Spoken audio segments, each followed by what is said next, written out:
Untuk bisa bergabung dengan gerakan bantu keluarga, Mbak Ilma, bagaimana mereka yang menyaksikan acara Rosi ini bisa ikutan?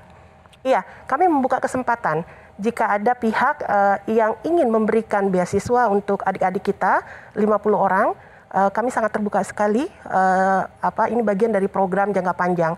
Karena di kami sendiri ada yang tahun depan anak-anak kita ini akan masuk perguruan tinggi. Dan sebagian besar anak-anak kita ini adalah masih pendidikan SD, SMP, dan SMA. Bahkan kisah tadi malam kami melakukan penjangkauan saja, seorang ibu harus menjual HP peninggalan almarhum suaminya hanya untuk membiayai SPP anaknya yang jumlahnya 650 per bulan. Dan nggak tahu bulan depan dia gimana? Mampu bayar lagi atau tidak. Dan itu dalam kondisi yang sangat-sangat rentan ya, dalam arti sang ibu bisa berpikir yang lebih jauh, yang tidak bisa terkendali misalnya jika tidak ada penguatan mental sang ibu di sini. Karena artinya, si ibu merasa udah benar-benar nggak tahu apa yang harus dilakukan. Iya. Masih kita melihat dia menjual handphone sebagai satu-satu yang dipunya, itu masih jangan sampai ada hal lain yang menimpa padanya. Iya, kami sedang berusaha melobi, mendekati beberapa pihak, salah satunya untuk kepentingan beasiswa.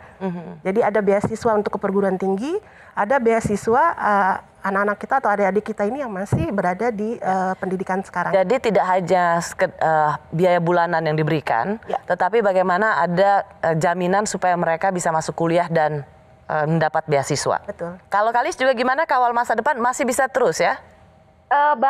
Aku mau nambahin tadi ya, selain dampak kehilangan orang tua, Kak Rosi, sebetulnya tuh ada juga dampak-dampak yang lanjutan yang tidak kelihatan. Seperti misalnya salah satu penerima manfaat kami di NTT, itu awalnya ibunya yang meninggal, tapi kemudian ayahnya ikut sakit keras dan depresi, dan tepat 1 bulan kemudian ayahnya bunuh diri. Sehingga kalau ngomongin dukungan psikologis, tentu saja bukan hanya soal grieving, soal kehilangan orang tua, tapi ada trauma-trauma lain. Kemudian ada juga diperlukan bantuan hukum, karena ada anak-anak yang sudahlah kehilangan orang tua, tapi kerabat terdekat justru malah kayak ngerebut warisan, terus kemudian anak-anak ini jadi korban kekerasan, sehingga juga ada kawan-kawan dari Justika misalnya yang melakukan bantuan hukum gratis seperti itu. Nah, untuk donasinya kami masih terus membuka, teman-teman semua bisa pergi ke website kawalmasadepan.com, tinggal klik donasi di situ gitu ya. Kami sedang mempersiapkan program tahap 2-nya untuk memastikan program beasiswa pendidikan, dan juga ada program mentoring, dan juga ada asistensi skill set atau pemberian keterampilan untuk adik-adik yang sudah menerima bantuan di tahap 1, akan kita berkelanjutan lagi bantuan asistensinya. Gitu. Kalis, yang mau donasi kawal masa depan itu bebas, atau misalnya kita sudah komit 1 juta 1 bulan? Ada 2 jenis gitu ya. Kalau misalnya lewat platform, tentu saja mulai dari 5.000, dari 10.000 itu bebas.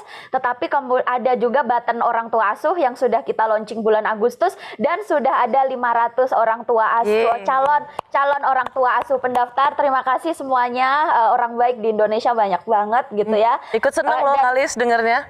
Iya, dan mereka sudah berkomitmen juga misalnya untuk pemberian biaya bulanan dan sebesar berapa seperti itu, dan kita sedang mempersiapkan sistem terus gimana ya agar orang tua asuh ini tuh juga bisa ikut terlibat gitu dalam pendampingannya gitu. Ya. Nah, hanya memang tadi mungkin bisa Mbak Ilma menjelaskan. Tadi saya bertanya kan pada Dina, bagaimana kalau misalnya ada yang berminat untuk orang tua asuh. Memang rata-rata kekhawatirannya adalah nanti diambil dari keluarga, pisah sama sang ibu, atau Haki juga nanti nggak bisa lagi sama Ismi, dan Haki hanya mau dengan Ismi. Gimana Mbak Ilma meluruskan ini? Ya, sebenarnya orang tua asuh itu tidak seperti dalam kerangka berpikir adik-adik kita ini ya, seakan-akan mencabut hak pengasuhan dari keluarga inti. Masih ada mama, ya kan? Masih ada kakak-kakak, masih ada keluarga besar. Tapi di sini kita bisa mengartikan keluarga orang tua asuh itu bisa dari kalangan profesi. Jadi misalnya dalam penanganan keluarganya Ismi, bagaimana kita melakukan pendampingan penguatan Ismi agar dia maksimal memberikan perhatian ke adik-adiknya, itu butuh pendampingan. Entah itu psikolog misalnya, entah itu teman curhat, relawan, dan entah juga relawan yang akan bersedia mendampingi Haki dan Adiba, adiknya yang bungsu, untuk belajar seperti itu. Itu salah satu contoh. Kemudian Dina, mungkin orang tua asuh itu karena Dina sekarang sedang SMK dan bercita-cita ingin menjadi seorang perawat di sebuah rumah sakit, dan dia akan membantu orang-orang yang membutuhkan kesehatan ya, sembuh dari penyakitnya.